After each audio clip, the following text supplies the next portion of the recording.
kleptocrats. And what's the big thing about this constituency which is really important for Russia? Well, it's not the Ministry of Defence behind us, important though that is. It's not Downing Street, it's not the House of Commons. The real importance for Russia in this constituency is the financial centre and the way that Russian dirty money flows into Britain, stolen from the people of Russia, and gets respectability and hides in the sewers of the City of London and comes out the other end looking respectable, going into real estate, going into financial assets, and going to other places as well, including, I'm sorry to say, donations to the Conservative Party.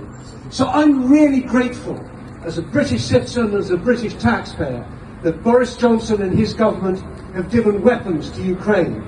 They've given munitions to Ukraine. They've given humanitarian aid to Ukraine. That's great.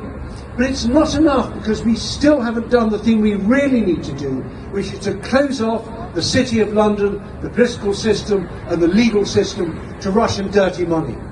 And I wouldn't just close it off.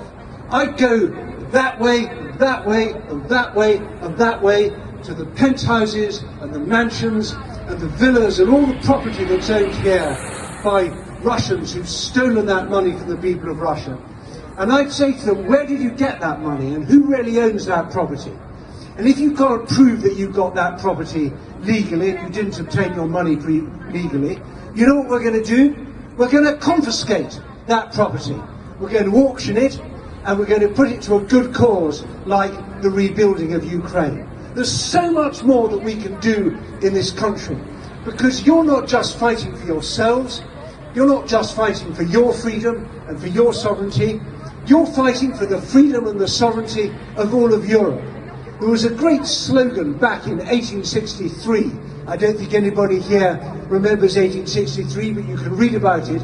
It was "Za vashu i nashu svobodu." And that was a slogan in what's today Ukraine, in what's today Belarus, in what's today Poland, in what's today Lithuania, even in what's today part of Russia. Because all those countries were united against the Tsarist autocracy, that obscurantist, feudal, horrible rule and all the suffering and backwardness that it brought. So you were quite right when you said this is not a new struggle. This has been going on for centuries. The problem is that we in the Old West didn't listen.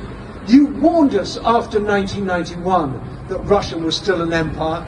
We didn't listen.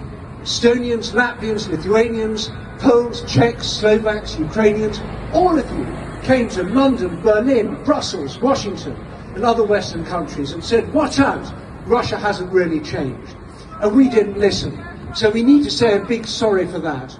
And we also need to say a big thank you, because you have now woken us up. It's a long time coming, there's still a long way to go, but your suffering, your determination, your sacrifice have changed the way the world thinks about Russia, changed the way the world thinks about its security, and changes the way we think about Ukraine.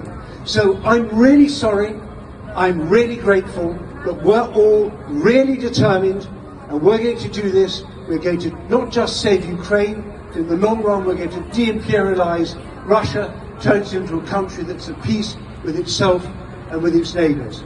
So on behalf of all the people in the cities of London and Westminster, thank you for coming, thank you for fighting for our freedom, thank you for making us realise why